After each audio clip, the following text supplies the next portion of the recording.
Hello ചങ്ങായിമാരെ, എല്ലാവർക്കും സുഖമാണെന്ന് വിശ്വസിക്കുന്നു. ഇതൊരു അടിപൊളി ബ്രേക്ക്ഫാസ്റ്റ് ആയാലോ? ദാ നോക്കിയേ, വാ കാണിച്ചു തരാം. അതിനായി ആദ്യം നമ്മൾ ചിക്കൻ ബോൺലെസ് ആണ് എടുത്തിരിക്കുന്നത്.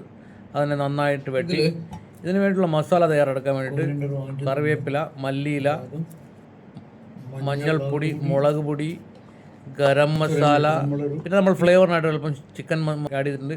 വിനാഗറും ചേർത്ത് നന്നായിട്ട് അരക്കുക.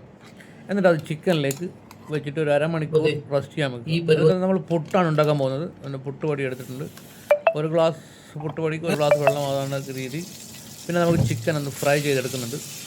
വെളിച്ചെണ്ണയിലാണ് നമ്മളിത് ചെയ്തെടുക്കുന്നത്, കോക്കനട്ട് ഓയിൽ. അപ്പോൾ നല്ലോണം തിളച്ച് വന്നിട്ടുണ്ട്. അതിൻ്റെ ഒരു ആ സമയത്ത് നമ്മൾ കട്ട തേങ്ങാപ്പാൽ ഒഴിച്ചു കൊടുക്കും. ഞാൻ മാഗിയുടെ തേങ്ങാപ്പാലാണ് ഉപയോഗിച്ചത്.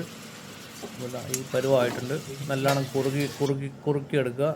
എന്നിട്ട് നമ്മൾ പുട്ടുണ്ടാക്കുന്ന രീതിയിൽ പുട്ടുണ്ടാക്കുക. അതിൻ്റെ നടുക്ക് ഈ സാധനം വെക്കുക.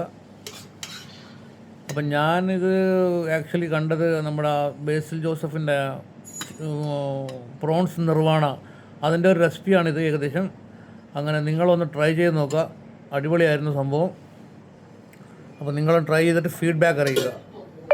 അപ്പോൾ നമ്മുടെ എന്താ പറയുന്നത്, ചങ്ങാതിയും കൂടി വന്നിട്ടുണ്ട്, ഒന്ന് ട്രൈ ചെയ്യിപ്പിക്കാം. എങ്ങനെയുണ്ട്? സൂപ്പറാണ്. നിങ്ങൾ ട്രൈ ചെയ്യണം ഇത്.